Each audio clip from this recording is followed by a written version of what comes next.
Hi, good morning, everybody. Thank you so much for joining SCB 10X Redefine Tomorrow. This is our third year of doing this DeFi and Web3 virtual summit. I'm Mukaya Panich, CIO of SCB 10X. And with me again, for the third time, I have Robert Leshner, founder and CEO of Compound, which is the most well-known interest rate market DeFi protocol. There is so much to talk about, Robert, this year. We are in crypto winter and there are just so many things happening. But before we start, can you please introduce yourself to the audience and talk about Compound, why you started it and your vision and goal? Sure. So I'm Robert Leshner. I'm the founder of Compound. It's one of the first DeFi applications. And the purpose of it is to create an interest rate marketplace where users around the world can borrow using crypto as collateral. And the advantage of Compound as a protocol is that the entire thing is running on a blockchain transparently and autonomously 24/7. And it's been able to operate for years without fault, without ever, having any issues where users have ever, lost funds or have had to deal with uncertainty. At a scale that, is meaningful. So over the last couple of years, Compound has been managing tens of billions of dollars entirely transparently using computer programs. Yeah, so Robert, right now we are in deleveraging crisis. Basically, I think in the last 2 years, there were some players, CeFi players that use a lot of leverage, and nobody actually really realized how much leverage they have been using. And also there's not much transparency what's going on, and the counterparties that they have been doing business with and things like that. And so that's why we are in this crisis right now. Maybe could you please give your point of view on what's going on, why we have this deleveraging crisis, and is there any challenges and opportunities that impact Compound right now from this? Well, this is not the first crisis that's come about in terms of lenders operating by taking on too much risk. I started my career on Wall Street in the US in 2007 when the US was about to experience a major liquidity crisis, which was the result of lenders taking on risks that were opaque and not known to anybody else. And so the amount of leverage was increasing out, this system as a whole realizing that the risk was increasing. And it ended, with a lot of losses that occurred very quickly. And what we're seeing in crypto right now is the exact same pattern repeating itself, where a number of centralized businesses that knew their own books, but nobody else knew their books, were increasing the amount of risk that they were taking until suddenly there was a lot of losses realized very rapidly. And the reason why this occurred, both in 2007 and in 2022, is because none of these businesses that were taking on increasing amounts of risk and increasing amounts of leverage were transparent with the public, with users at large, about their balance sheets, about their businesses, and about their policies. And one of the greatest promises of DeFi and crypto is that when everything operates on a shared public ledger, everybody has the same amount of information at all times. And it can prevent this exact situation from occurring again, which is everyone knows what they hold, but no one else does. And so what we're seeing right now, I think, is the greatest opportunity for DeFi and the greatest opportunity for the Compound protocol and the greatest opportunity for people that are observing DeFi and learning from it for the first time, because they can start to see that it operates differently. Instead of operating on spreadsheets that are not visible to anybody externally, DeFi operates on shared public ledgers. And the health of the system is auditable by anybody in real time, by all of the users, by all of the market participants, and by any external observer. And I think what it's doing is creating a sense of understanding about why DeFi is different and how it's a different form of undertaking business. And long term, I actually think that this, what appears to be a crisis is going to be an incredible learning opportunity for the entire industry to, building businesses with open source computer programs instead of spreadsheets that are only visible to the owners. Yeah. So Robert, with what's going on with the CeFi players, basically like some of the CeFi players, they gave this credit worthiness to some of the bad players that probably have like this very high prestige image, that they have a very strong business and trading very well and have very good like credit worthiness, but they are not. And basically like these lenders didn't ask for collateral.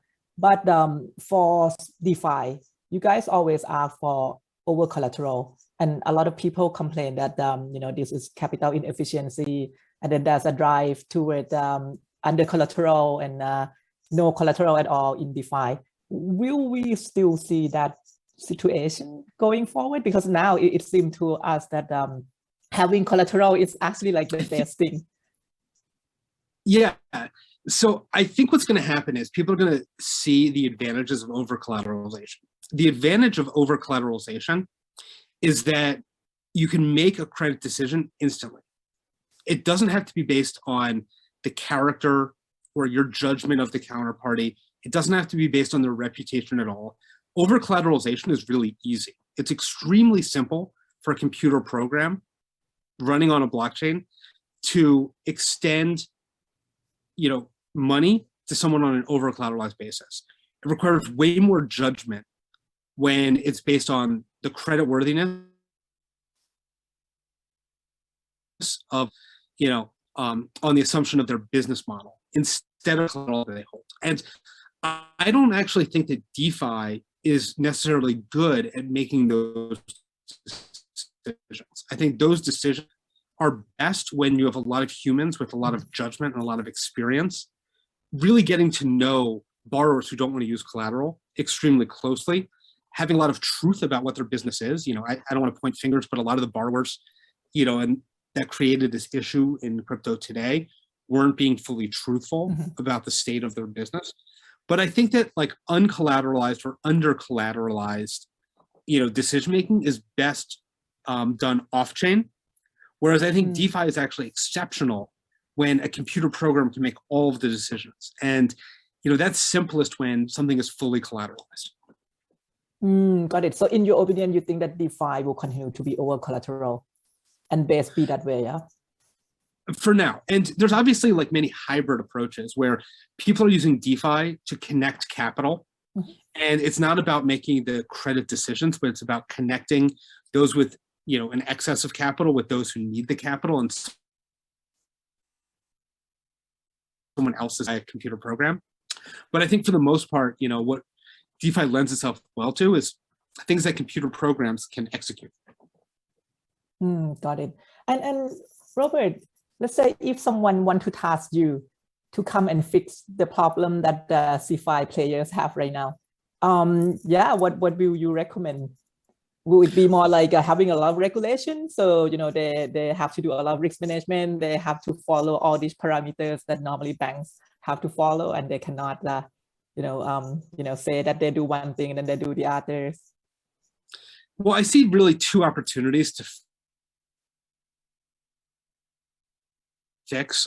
So the first way to fix a lot of the problems is for the businesses and the entities in the space to learn from DeFi, to be more transparent about their own businesses. So a great example of this is, a DeFi protocol like Compound is radically transparent. You can inspect the health of the protocol. You can see all of the assets, where they are, how it's operating 24/7. But a centralized business that's borrowing money and making loans, you have no visibility into. So I think the first way that CeFi can fix itself is to learn from DeFi and just be more transparent.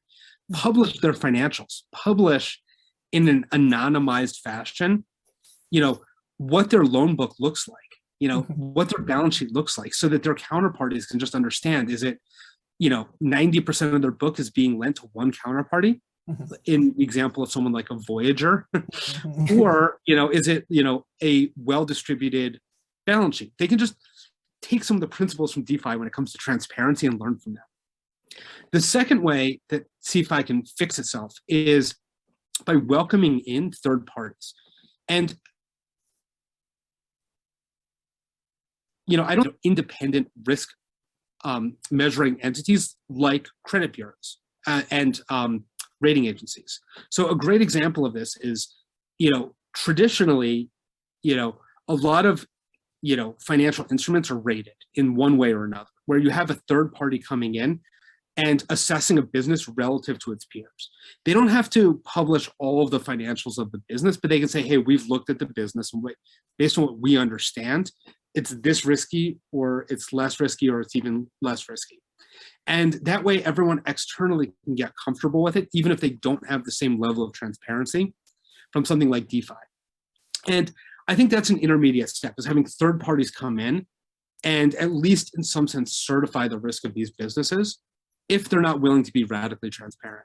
And I think all of these are steps towards, better business. And I just think that we're in a very early stage of the market for crypto centralized entities that were behaving badly, took a lot of losses as a result, and are going to have to change their business practices. Got it. Yeah, let's talk about risk management in Compound. So Gauntlet actually has the risk dashboard, that they created for Compound, and then they also regularly do the risk recommendation. Yeah, so how effective is that? And maybe could you please talk more about this? Yeah, that's a great question. So Compound at the end of the day is a risk management protocol where the parameters of the protocol dictate how much you can borrow using crypto as collateral, and what interest rate you have to pay to borrow those assets. And this requires a level that many people don't day-to-day. It's a protocol that anybody can change to through the community governance process, but these parameters have a lot of impact and influence on the risk of the protocol. And so a third party, which is called gone through the Compound protocol. It's a team of quantitative analysts and researchers and modelers who are running a lot of simulations with the risk parameters of the protocol. They basically are, running these big computer simulations that say, if we change this parameter, how much does it increase the risk to users? Is that except instances of a company that is in the business of servicing a protocol and a DAO directly? And so, the decision making around risk is not being handled by the original developers of the protocol, which is Compound Labs. It's not being handled by a broad community of users. It's being handled by a specialist that all they're doing is focusing just on the risk parameters of this protocol. And in some sense, this is an experiment, but I think it's indicative of where protocols are headed and what professional service firms that service protocols are going to look like. And they're providing an exceptional service. They've been managing the risk of the protocol spectacularly. To this day, there have been zero losses to the users supplying funds to the protocol. And you have a professional firm modeling risk and recommending changes to the risk parameters. When they recommend changes, users can approve or deny their recommendations. But in a lot of ways, this is starting to look like what a DAO is going to be at scale, which is, different individual firms providing inputs to a really large system, and together it operates in a way that's super effective. So I'm really excited to aspects of running a multi-billion-dollar protocol like Compound. And I think this is a way that, you're going to see a lot more protocols move towards over the next couple of years. All right, that sounds great. Yeah, and tomorrow, Tarun, the founder of Gauntlet, will be here as well at the conference. So tune in. Maybe shift gear a little bit and let's talk about regulation. Yeah, what is your view, Robert? That how are we going to see the regulator responding to the crisis that we are in right now? Yeah, that's also a great question. So, the first thing to understand is that regulation is NASH's its own regulators. Second, I think what we're starting, to expect is that regulators turn their attention to solving the problems where, broad consumers are losing money. And today, the place that a lot of consumers are losing money or losing access to their money are halting withdrawals, that are going bankrupt, and that are changing the way that they operate without any warning. And we've seen a number of major, freezes and bankruptcies just over the last couple of weeks. And I think what the natural question to ask is, how would regulators solve this in the future? How would they prevent the next Celsius or the next Voyager freezes user withdrawals until they can go through a bank and restructure? Because a lot of these users didn't think that they were taking on risk. They didn't expect they would take losses if the entity failed, and they didn't understand what was occurring under the hood. And I don't think regulators understood what was occurring under the hood, and I don't think the users did either. So I think the most important area that I think regulators are going to turn their attention to are the businesses that are failing and trying to prevent that failure from happening again. And so, I personally expect there's going to be more regulation around the transparency that whether that's around what happens to assets in a bankruptcy or their current business models, because there's also just a lot of uncertainty about what they were even doing, with people behaving differently and doing something else entirely. So I think, the biggest opportunity for regulators is to just increase the amount of transparency around these businesses, make them, communicate better with their users, improve their disclosures, create standards by which, they talk about their businesses so that their customers can be well informed and not feel like they're being left in the dark. So I think there's a lot of opportunities for regulators. I think it's going to come from increasing transparency and getting the operators and, the markets to the standards that are seen with other types of financial platforms. Yeah, so DeFi really proved that it's worked well even during the crisis. But do you think that there might be some regulations coming into DeFi as well?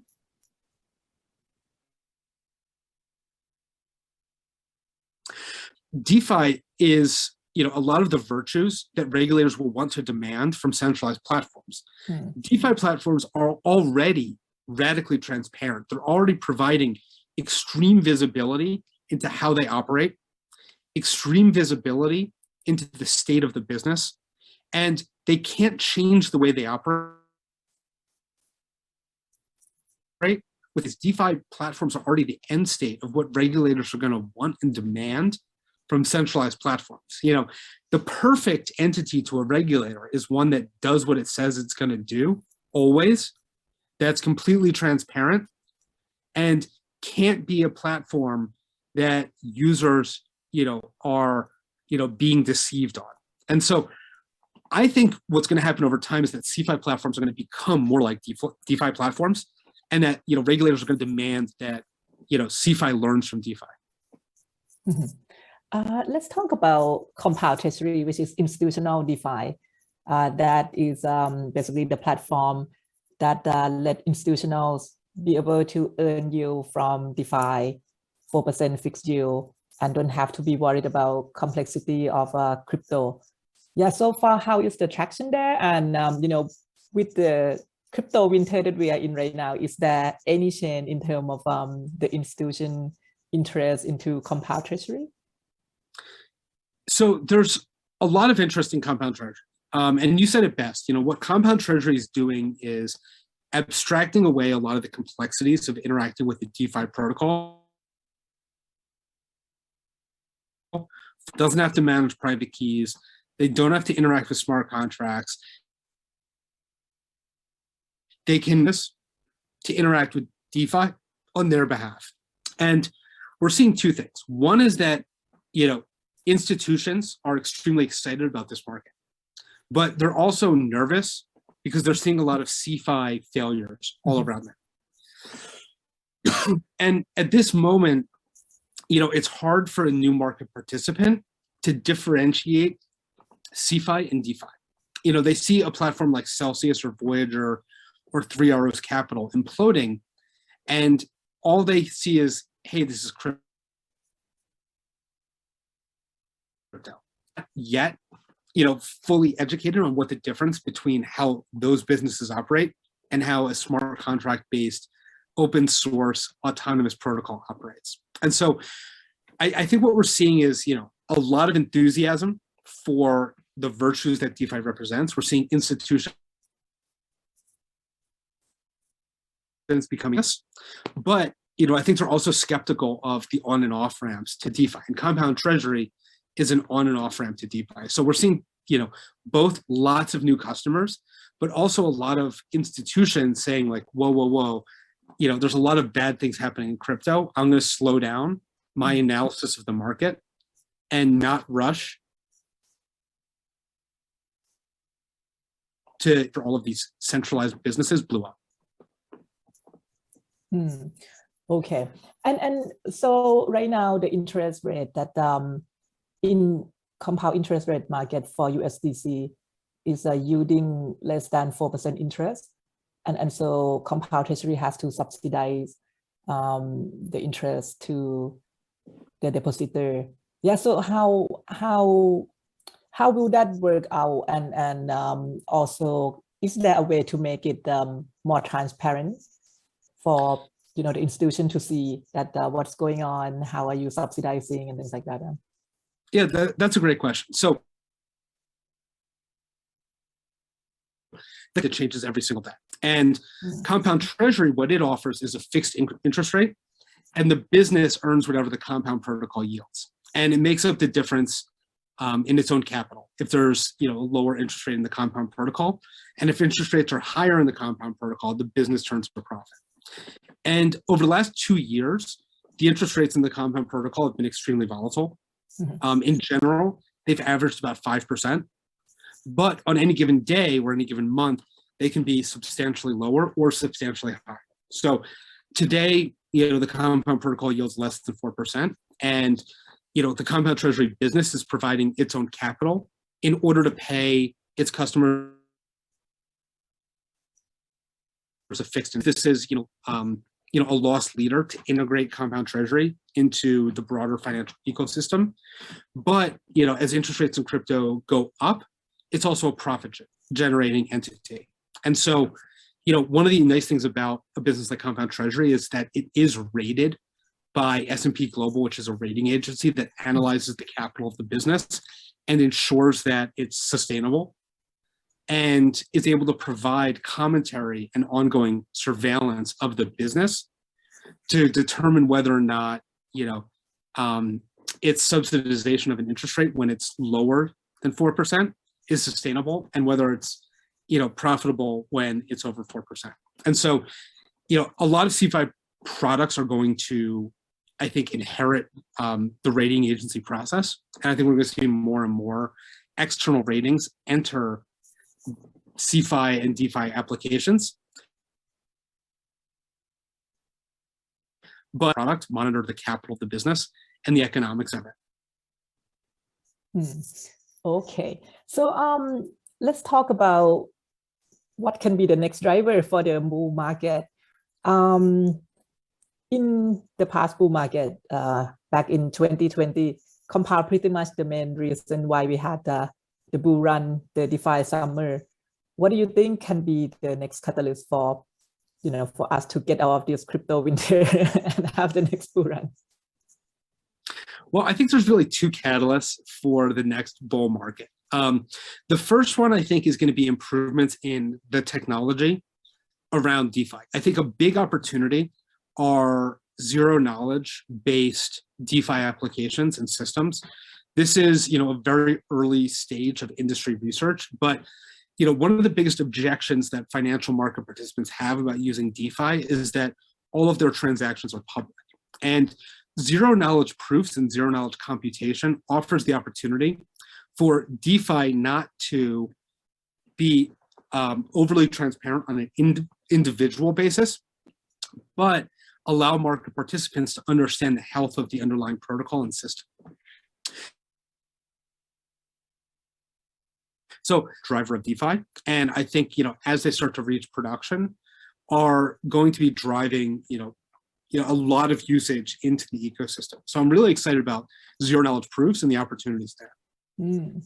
Got it. The second thing that I think is going to be a major catalyst for the continued and renewed growth of crypto in general is actually more global in nature, and it really just comes down to global macroeconomic conditions.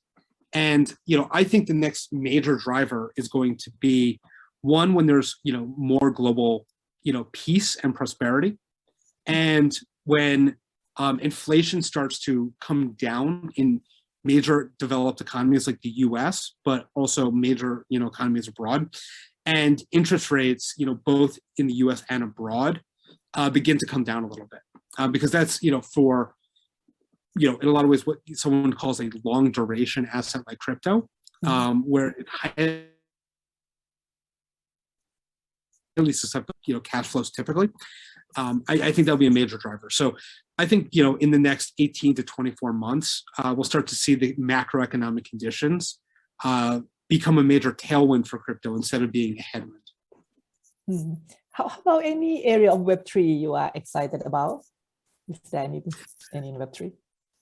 I'm really excited about the social aspects of Web3 more than anything else. So historically, Web3 has been relatively small as a market, and really for early adopters. But I don't think a market that has 1 million participants is best when there's 100 million participants who are excited about it. And in order to go from 1 million participants to 100 million participants, you really need to engage a lot of people in a way that's entertaining and communal. And so I think the projects and the teams that are exploring the social elements of Web3 are the ones that are going to help catapult the market forward, because they're going to take Web3 from a very small and focused market of early adopters to one in which it's a much larger majority of users that can go from 1 million users to 100 million users. And so the areas that I'm most excited about are social, entertainment, and increase the bonds between people globally. Got it. And Robert, curious, because you are prolific investor, angel investor through Robot Ventures, and you are also, of course, the founder and CEO of Compound. How do you split the time? I'm mostly focused on Compound, but on nights and weekends, I run a venture fund called Robot Ventures. Got it. Okay. Well, we have only 2 minutes left, but any thought about Compound going cross-chain, going multi-chain? Are we going to see Compound in other chain very soon? Yeah, so Compound is one of the oldest protocols, and it's always been exclusively focused on the Ethereum mainnet. One of the things that's happening right now is that Compound Labs, which originally built the Compound protocol, is releasing a version of Compound that's designed for the community to release it on many different blockchains.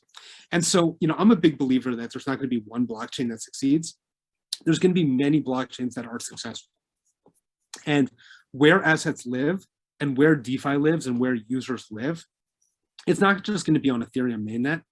It's going to be on probably 10 different major blockchains that all share usage and adoption. And so we're really spending a lot of time trying to revamp Compound so that it can live on 10 different blockchains.